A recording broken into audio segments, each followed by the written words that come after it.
Hi, and welcome to the Hallenstein Center's online program, Lunch and Learn. I'm your host, Gleaves Whitney. The United States is still involved in the longest war it's ever fought, almost 19 horrific years in Afghanistan, a country that no one really ever conquered, despite Alexander the Great's and British Empire's pretensions of having done so. One of our leadership candidates in the Peter C. Cook Leadership Academy grew up in war-torn Afghanistan. Freshta Tori Jan knows world historic tragedy and triumph firsthand. Freshta is a bilingual student enrolled at Calvin University, where she studies international relations. She will share how her personal journey through terrorism, poverty, and injustice has strengthened her resolve to be a voice for those who are not able to share their stories or benefit from the opportunities she has had. My conversation with Freshta will go about 25-30 minutes or so, followed by questions from our viewers. Feel free to begin sending your questions to us right away using your Zoom toolbar to do so. Thank you for being my guest today on the show, Freshta.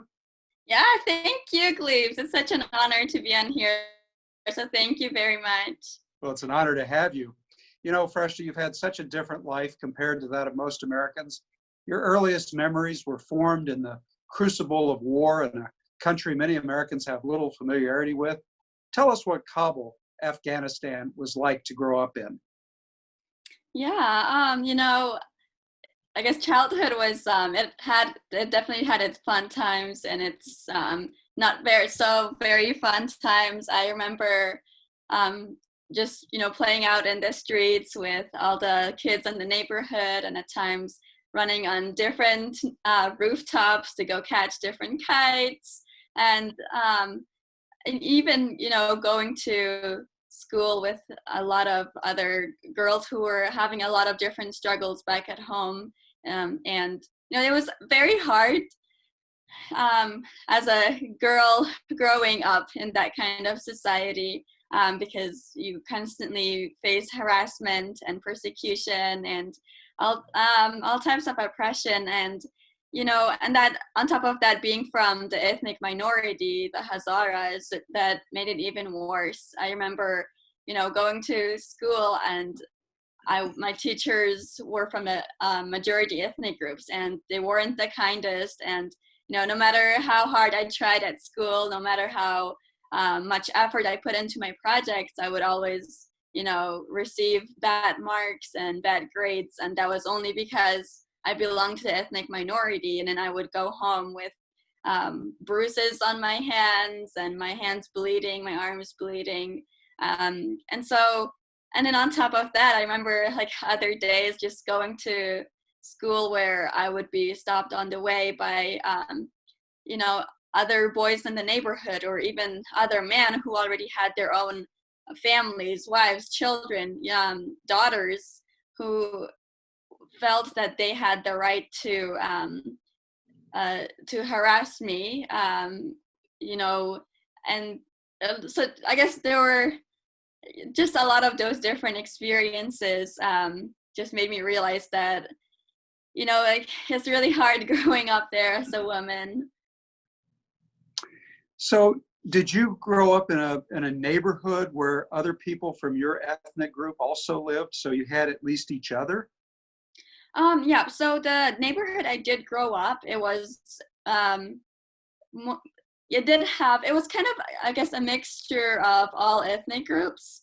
So my ethnic group did have a small community there, but it was also surrounded by other majority ethnic groups. And so with us still having each other, it was still hard to interact with the rest of the groups. Well, why was there so much tension between your ethnic group and, say, the more dominant ethnic group around you? Yeah, so it goes way back to, just the beginning of Afghanistan, how it was formed in the first place. And so, with our ethnic group, so the Hazaras belong to the Shia sect of Islam. And so, and then under that, we have very different ideologies. So if you look at the Hazara group, ethnic group, we allow most of our women to, have jobs, get an education, whereas it's very different with the other ethnic groups there. From what I experienced back at home, they're very strict when it comes to allowing their women to even step into public and having serving in roles that requires them to be outside of the house. And so, and there's always been this big shift, this big tension between the Shias and the Sunnis. And on top of that, Hazaras have always seen so much persecution and oppression, and for really very irrational and unreasonable reasons. And so the biggest one is that we look very Asian, and that is because when our ancestors first came to Afghanistan and conquered the land, and we were really the first ethnic group there. We're descendants of the Mongols. So when Genghis Khan came there and conquered it, he left a bunch of his conquerors and so that's how we descended from them. And so all these other groups of people started coming in as well. And I guess it's really, if you compare it to a lot of like American history, when the African American community was being persecuted for because they were thought to be biologically inferior. And so that's the same view that the other ethnic groups hold on my ethnic group. Gosh, and so that must have been one of the formative experiences from the earliest age. You were aware of being different, and the other Shia in your neighborhood were different from the dominant mainstream culture. Do you think most Americans who go over there to work and to fight are aware of these nuances, these distinctions? I don't think so. I was actually talking about this a few days ago. It's actually very surprising to me with how involved the international community is in Afghanistan, and with the amount of aid that they continue to send to Afghanistan. It's very surprising that they're not familiar with the whole persecution of Hazaras, because we used to our population used to be a lot more than what it is today, and today it's under 9% of the whole population. And that is because like every day the Hazaras face mass executions. Even when the United States came to Afghanistan to I guess turn over the whole insurgency against the Taliban, when they set President Karzai in throne, he even put in the constitution that Hazaras' rights would be protected from then on. But it was just put in the constitution. It was never enforced, and it was never really actually taken serious. It was just there just so if the international world did look at it like why they're being persecuted, then they would have something to show them that, oh look, we have it in the constitution. But really and it's really crazy, because on top of the persecution that we see from the other ethnic groups and the government, the Taliban and ISIS and the other ethnic groups that reside there also carry most of their violent actions on our group. Like this past weekend, there was a big attack on this maternity hospital in the Hazara community, where a lot of women in labor and a lot of babies were killed and shot. And and it's just very upsetting to me that our leaders in the parliament continue to fail fulfilling their promises. For them, it's just words and talking, but there's really never any action. And all the aid that Afghanistan gets goes to the wrong hands, and it's taken out of the country and invested in certain businesses instead of helping to improve the economy and employment inside the country. So the aid that was sent and that was meant to be a benefit to all Afghans, no matter what their background, has been channeled, siphoned off and away from your minority ethnic group.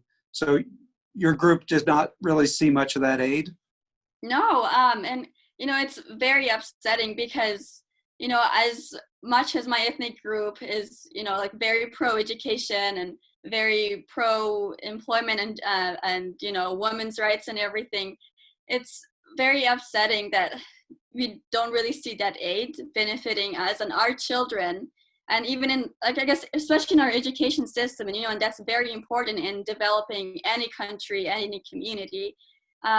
It's very upsetting that our children don't have access to that resource, because it's very important. Like in all the history books in Afghan schools, it always says how Hazaras have always been slaves to the other ethnic groups, and that they are always inferior and everything. And so the new generations that, grow up, all they know is that, they've always been slaves. They're nothing better than slaves. And so they don't really know their own history and who they actually are and what they're actually capable of.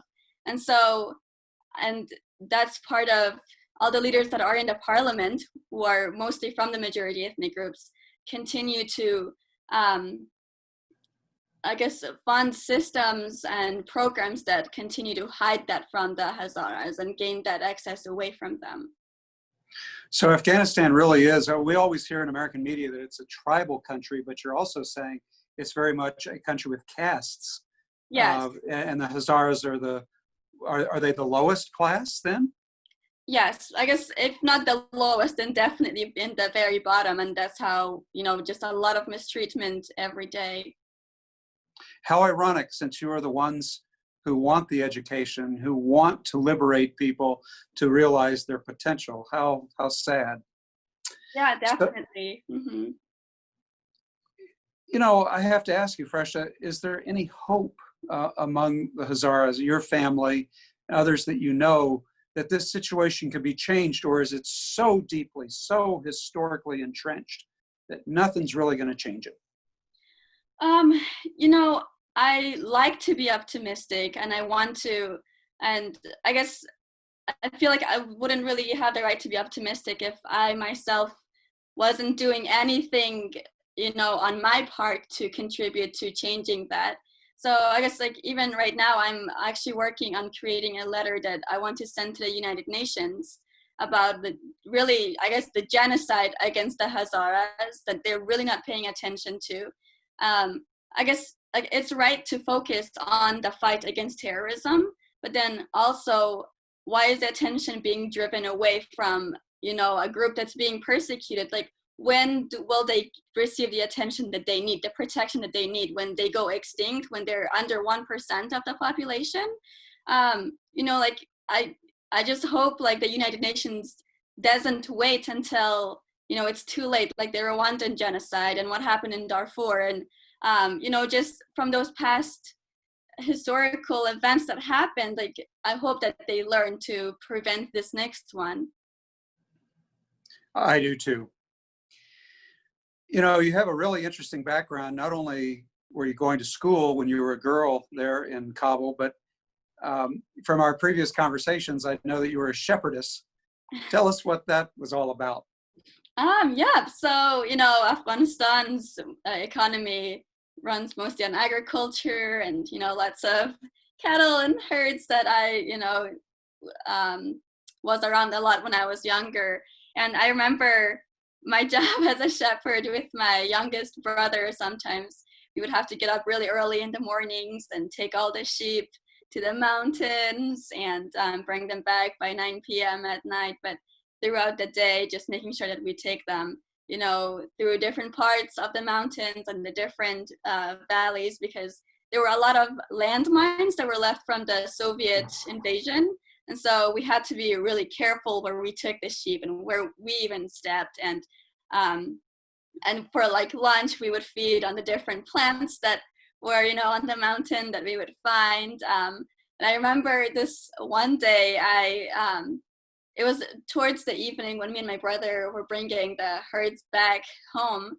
But on the way, there were other kids who were running, their herds, and some of their sheep blew up because they stepped on those landmines. And so my brother and I, we were like, oh, we need to leave. And so that's one memory that I can't ever forget, because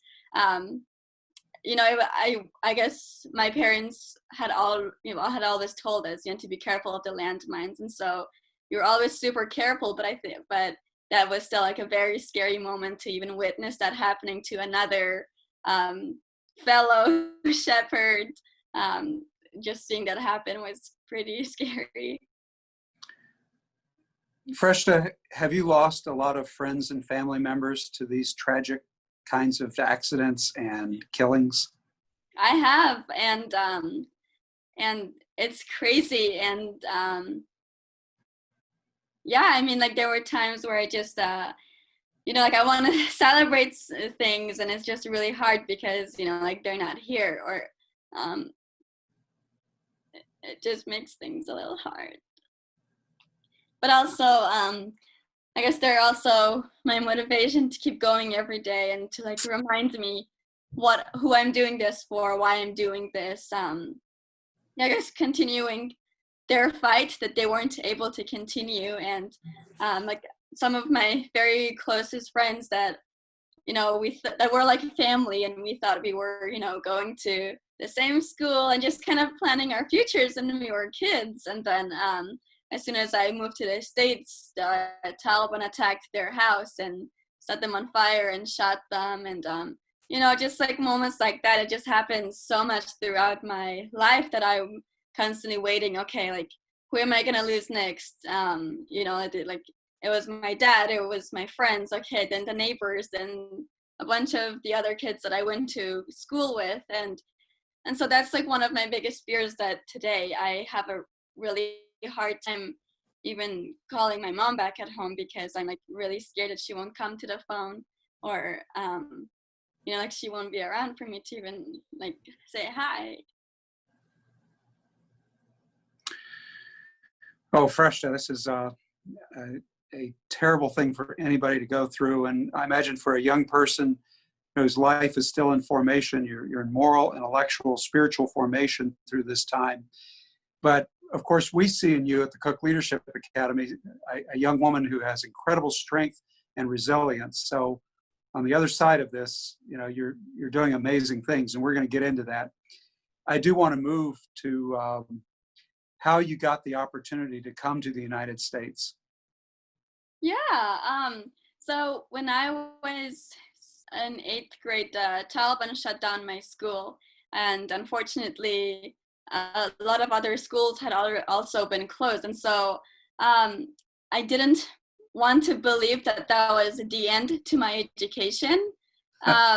It's very hard for me to accept that. I was very angry. The Taliban had already taken so much away from me, from my people, from really everyone. And so it made me very, I was very angry for a long time. And so started, applying to all these different schools in different countries and different sides of the world. And I got into a boarding school in Texas. And so I got a scholarship there, and I went to study there, and leaving my family was one of the hardest things I had to do.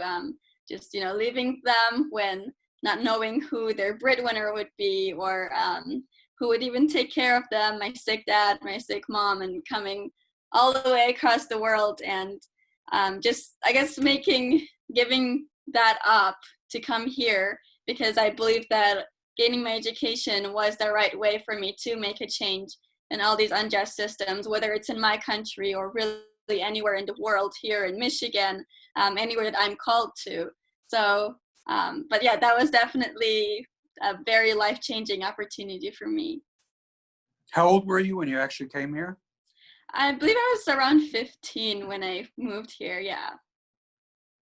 I bet it was shocking. I mean, it's such a different environment. It was.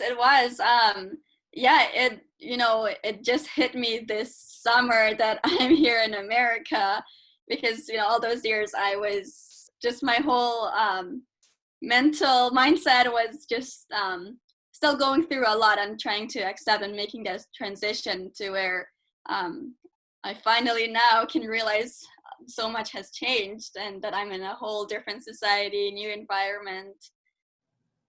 Who did you live with, Freshta? Right now, or when I moved? When you moved here, to the United States? I lived with my host family by that boarding school. Okay, very good. And then Is this your second host family that you're with now? Um, no, it's not my second, but I've had so many different families, and to me, they've definitely been more than just my host family. They feel like real family to me. And yeah, but I met them this past summer, and they've definitely been such big blessings in my life. But throughout, since the first time I moved in with my host family, when I first came to the States, I've had multiple other families that have, helped me through, different parts of my life through all the years that I have been here. So I want to thank them all if they're seeing this. Thank you for all the impact you've had on my life and for always being there when I really had nowhere else to be. And of course, Freshta, we archive all of these Lunch and Learns. So even if they're not watching exactly right now, they can come back and see your tribute. So that's good. So here you are at Calvin University. What are you studying? I'm studying international relations and pre-law. And what do you want to do with that degree after you graduate? You want to go to law school, but what specifically do you want to do? Oh, yeah. Well, I want to change the world. I want to make it a better place for everyone. But, with that, I wish I could do that all on my own. I want to go to law school, and after that, the long-term goal is to serve in the United Nations. I believe that I'm called to not just serve one country, one community, but really, as a global citizen, I feel that I'm called to really fight any injustice in any system, and really, I guess, just on a international scale. And that's what I feel that I'm called to, and that's where I want to serve. It's really impressive. And one of the ways you're already changing the world, Freshta, is you've started a recent business. Tell us about what you're doing. Yeah. So when the pandemic started and all the schools started to close out for the rest of the semester, when Calvin, had us leave the dorms and move back home, I was just at home and watching the news, and all of a sudden I heard on the news that the homeless have been hit the hardest by the virus. And like, I can only imagine what they must have been going through with, like, I'm here with all these resources at my hand. I can shower, I have food anytime I want to, and having, tea, where they really don't even have a place to go because all the shelters have closed down. They don't have food, they don't have masks, they don't have any products to practice good hygiene. And so I remember that we had a big pile of Goodwill clothes.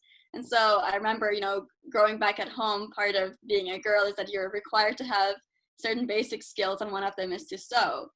So I was like, why not use my basic skill of sewing and start making the masks? And so I started sewing a lot of masks and just taking them to the homeless downtown. And all of a sudden, all these other people who saw that I was doing that, they really wanted to purchase them. And they were like, please, we'll pay you and everything. I was like, they're free, and they're for the ones who really can't afford them. But, they were willing to pay for it. And so I opened an online store where I was not only making masks, and I'm making cosmetic bags and a lot of hair accessories. And I'm trying to improve that with new products. But with the pandemic right now, my focus is mainly on masks, where a lot of customers can either buy it for themselves or they can purchase them, and then I deliver them to the homeless downtown with different packages of food and snacks and other products that they might need. So yeah, that's what I've been up to since the pandemic started, and that's how I want to help the homeless community. Good for you. Oh, what an inspiration. Okay, Freshta, this is the setup now. This question's coming. I ask it to all of our CLA alumni and people who are in the program. How has the Peter C. Cook Leadership Academy at our Hauenstein Center helped you on your leadership journey thus far? Oh, I don't know where to start in so many ways. Gleaves, I'm so thankful. I always hear about CLA no matter where I go, at any conference I speak at, or and any event that I can go to. I'm always talking about CLA. It's helped me in so many ways. I think I've really seen my leadership growing, but also being tested at the same time. Like when stepping into the role of being a lead fellow, I realized how much dedication and time that takes. Where, like aside from the normal CLA schedule, we have to dedicate more time outside of that and really coming up with how to improve the curriculum to, make it better for the students that we have. And just seeing how much time and dedication that takes has completely blown my mind. So now I definitely thank you and all the other staff on that work to make CLA better. I can definitely see how much effort you guys put into it. But, on top of that, really helping me to improve my professional skills, whether it's networking and making very strong connections that have, helped me gain different opportunities, and definitely having a mentor who helps me and walks me throughout a lot of different challenges that I have, but then also, walking me through and helping me through to accomplish my goals, whether they're big or small, whether it's, creating an outline and trying to accomplish small steps. And I remember one thing that really stood out to me this past year was all the activities we were doing with having fierce conversations. That's one thing, like in my culture, no matter how tough situations get, it's very disrespectful to disagree with somebody who's older or somebody that you really respect. And so practicing having fierce conversations at CLA really helped me to combat those really hard conflicts and conversations with all the tools that I gained at CLA. And the results were great. It was, I was very, very thankful that we got to do that. Oh, I'm so glad to hear that. And you mentioned a couple of things. I just want to clarify for our viewers. We have, starting this year now, a new program within the Cook Leadership Academy where there are two different groups. You have the CLA candidates who have already gone through a year, such as Freshta, and she is now one of the lead fellows. It's a competitive process to become a lead fellow if you've been in the program a year, and she helps guide the new incoming CLA candidates who are going to be coming in the fall. So you're in the pilot class, and we can't wait to see how it goes. And with people as capable as you, Freshta, we're confident that this program is going to work. The second thing you mentioned, Freshta, was about mentors. That's something we put a lot of emphasis on in the CLA. Could you tell us a little bit more about how valuable your mentor has been in this process to you? Yeah, usually with my past experience, usually when I have had a mentor, it's very formal, and you can't really talk outside of your professional goals and everything you have in mind. But with my mentor, she was really there, like when I needed to have like personal conversations with her, and she was very understanding that, aside from your work life, student life, there are also other things that are going on internally. And so she was, I guess, more of a friend when I needed her, and then she was also that mentor when I needed her. So she would divide her time between the professionalism that I needed with my, professional side of my career journey, but then also like on my personal life when I really needed someone to talk to, especially like being really far from family on the other side of the globe.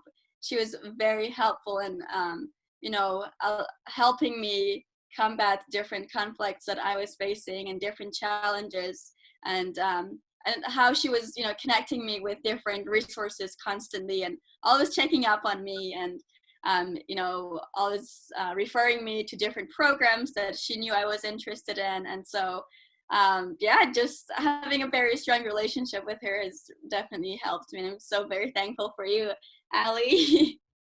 Oh, well, we're so happy that it's worked out so well for you, Freshta. So you've been in the United States several years now. What's your favorite thing about America? Ooh, I have a lot. I think one thing that I definitely love has been the different celebrations.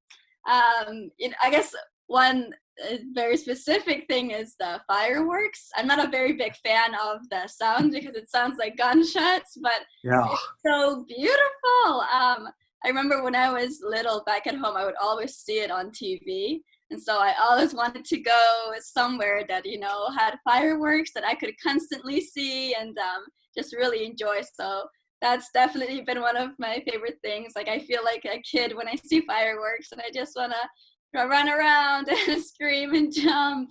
But on top of that, just being able to reach the different opportunities that I want to that I want to experience, but then also seeing how I can connect like my fellows, my peers with different programs and the community, and just there's so many things to do here, and there's definitely the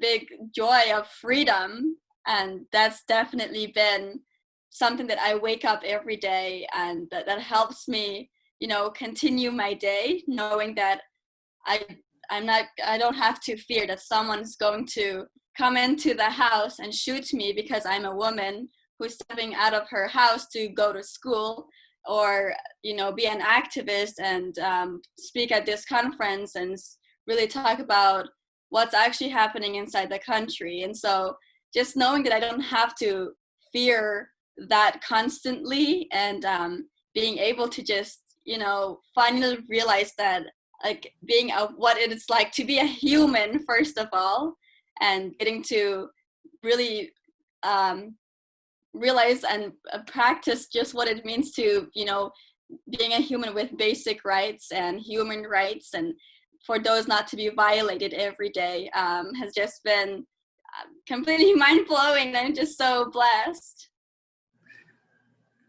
Just, yes, a remarkable perspective, and we take these things for granted.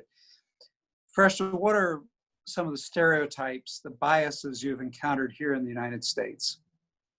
Yeah, I guess since I have been here, I've received like a lot of, great responses, but then there's also been like a lot of pushback and opposition, and a lot of it has been mostly accusations or very uneducated assumptions.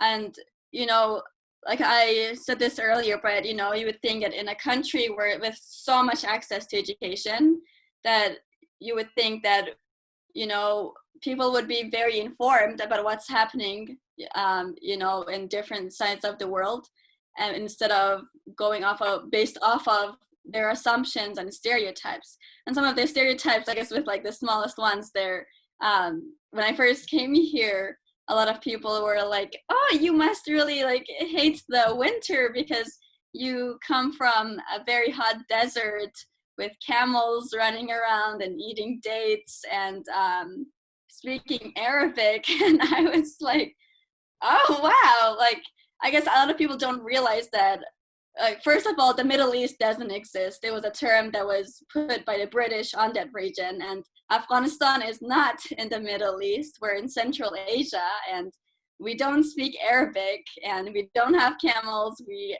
actually don't have a desert.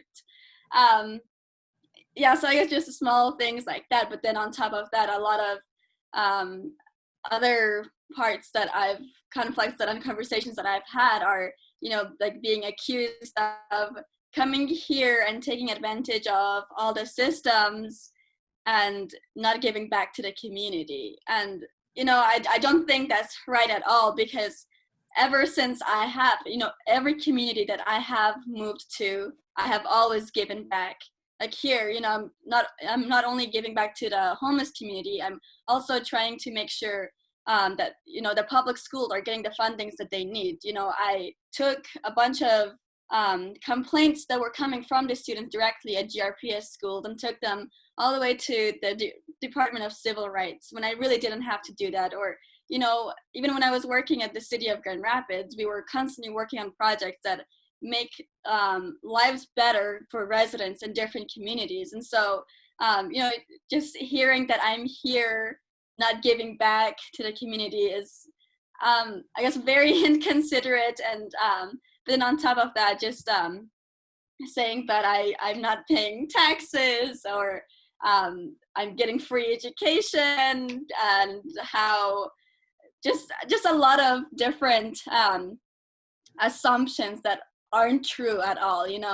I was actually reading an article the other day how international students contribute millions of dollars to the US economy, but then on top of that, they're also paying a lot of other finances and that contribute and go into the US economy.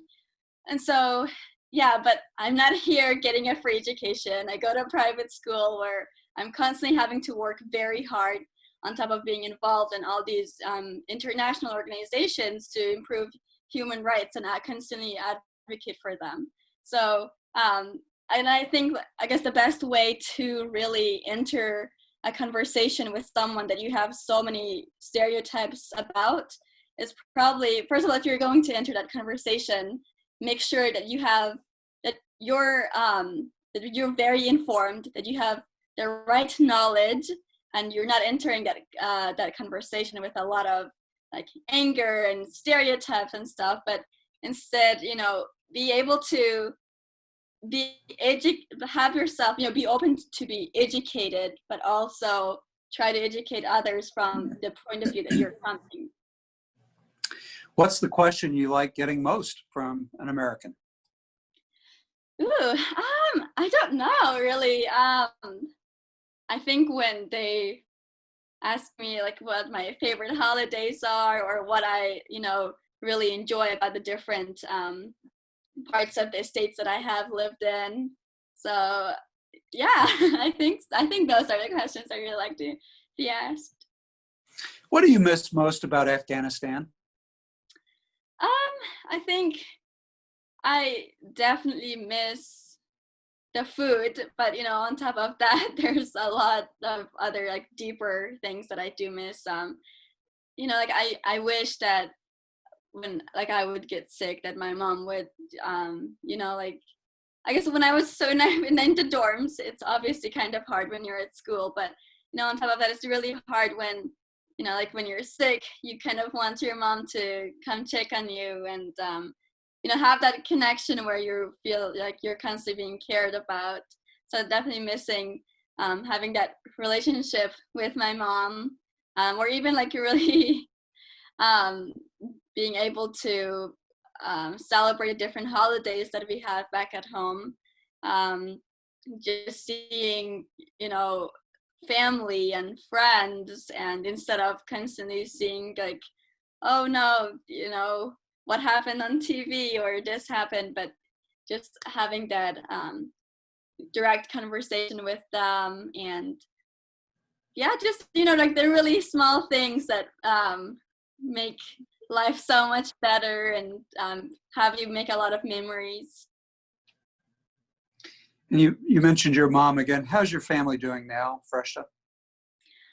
So I don't really have much contact with them, but from the conversation that I had with my mom a while back, she's still not doing the greatest, just health-wise, but then on top of that, a lot of security issues that are happening. And just a week before exams started, I found out that one of her very close friends, who's really was our aunt at that point, because they were very close, almost like sisters, that we lost her to one of the explosions and attacks that the Taliban operated in Kabul.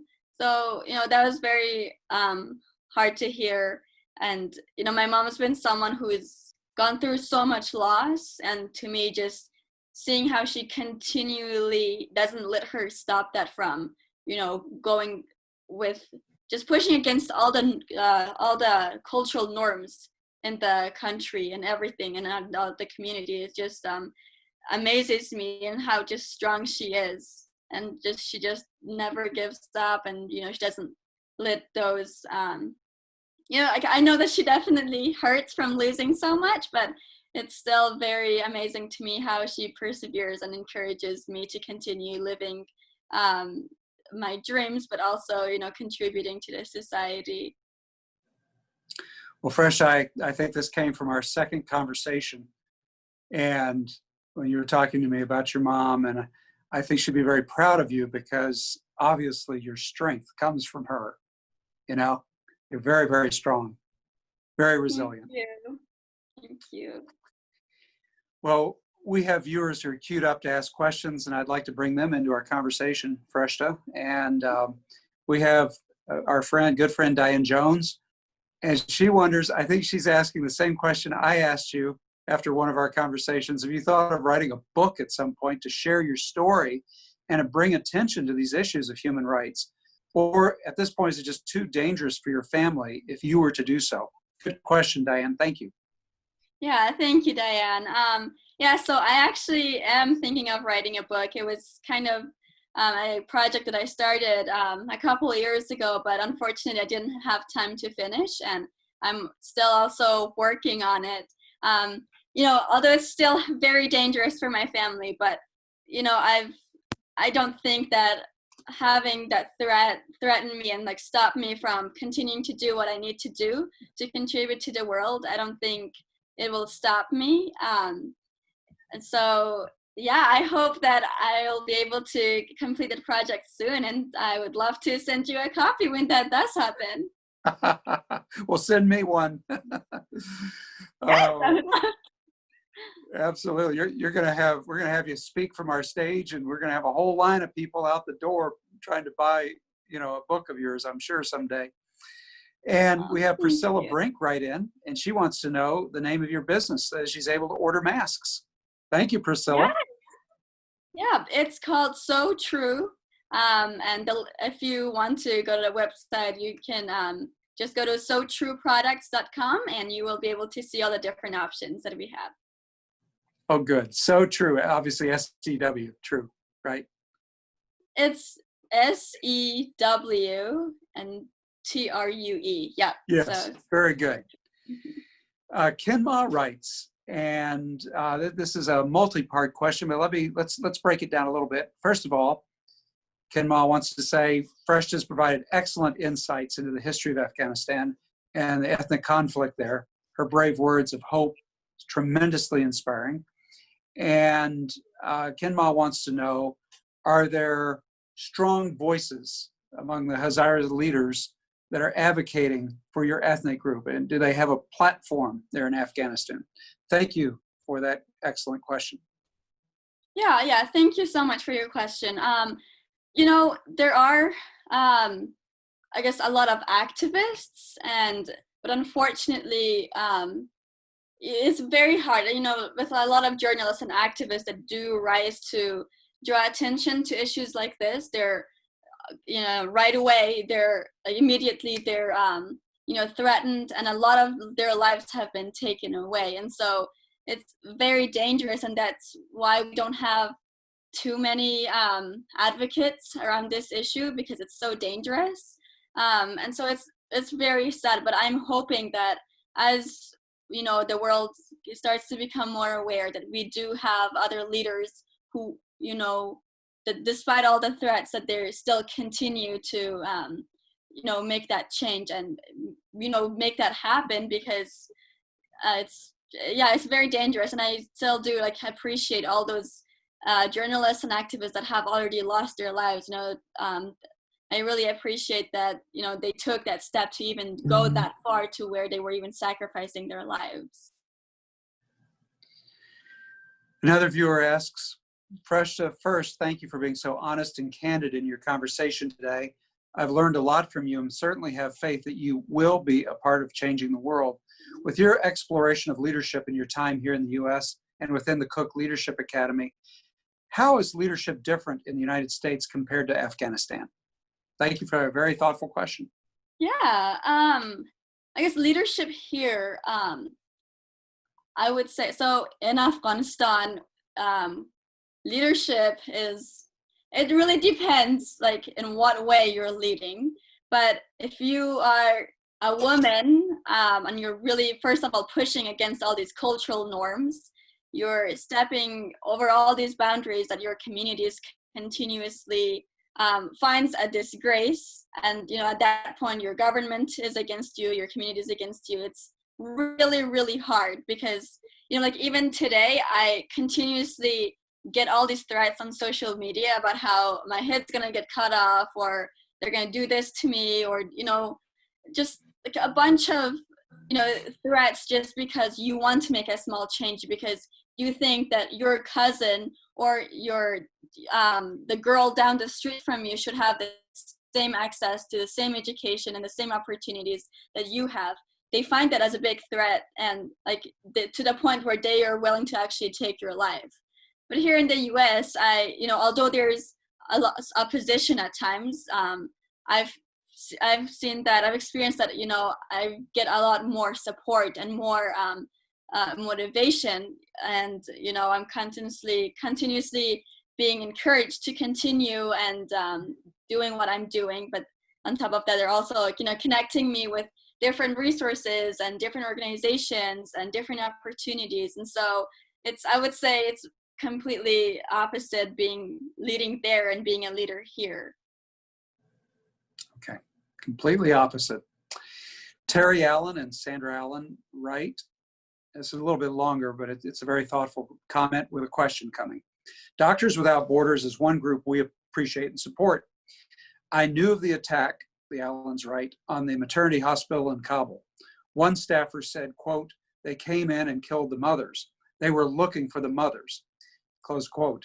Hearing about the experience your ethnic group has had gives me some insight into why the attackers were there and who they were looking for. Any experience with Doctors Without Borders when you were back home, Freshta? And thank you for sharing.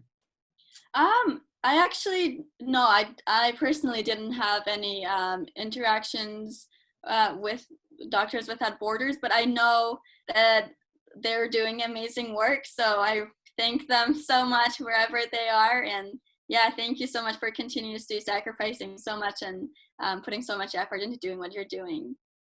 Absolutely. We have another viewer who writes, this is Jacqueline Amoyan. How can we support you and these important global causes? What can we do here at home? Yeah, thank you so much. I really appreciate your questions. You know, I've been so blessed just being here, and I think one way that I would love support that I can get is, you know, spreading awareness about what's actually happening in the country, spreading awareness about, you know, the genocide that's happening against the Hazaras, and you know, awareness that doesn't feed into all the stereotypes about Afghanistan, but actually you know, brings the more knowledgeable side into the public and where people are more educated. So really, that's really, I would really love to see that happen, that change to happen, instead of stereotypes, that there's more knowledge, and instead of entering conversations with a lot of anger and assumptions, that where you enter a conversation with enough you know, openness to be educated and learn, and then also still respectfully and in a healthy way making your voice heard. Excellent. Well, that was a whole slew of really thoughtful questions that came in. We thank our viewers. Freshta, is there anything else that you would like to mention that we haven't covered? I don't think so, but I just want, if you guys have any other questions, please feel free to contact me.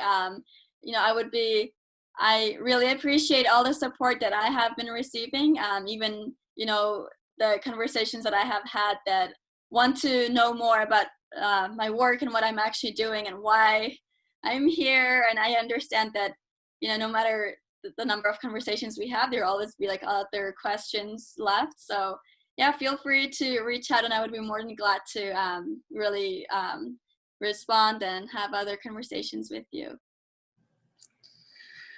Well, thank you, Freshta Tori Jan, for being my guest on today's Lunch and Learn. Viewers can see why we at the Hauenstein Center have so appreciated having you in our Peter C. Cook Leadership Academy at the Hauenstein Center. I'd invite those who've tuned in to fill out the brief survey and let us know what you thought of today's program.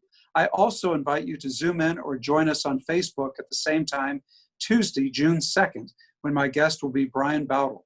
Professor Bowdle teaches in the psychology department at GVSU.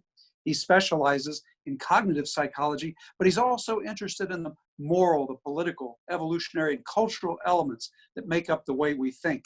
And he will share some insights into the tensions between common ground and contested ground here in the United States today. Till Tuesday, stay tuned to all of our offerings at the Hauenstein Center and stay well.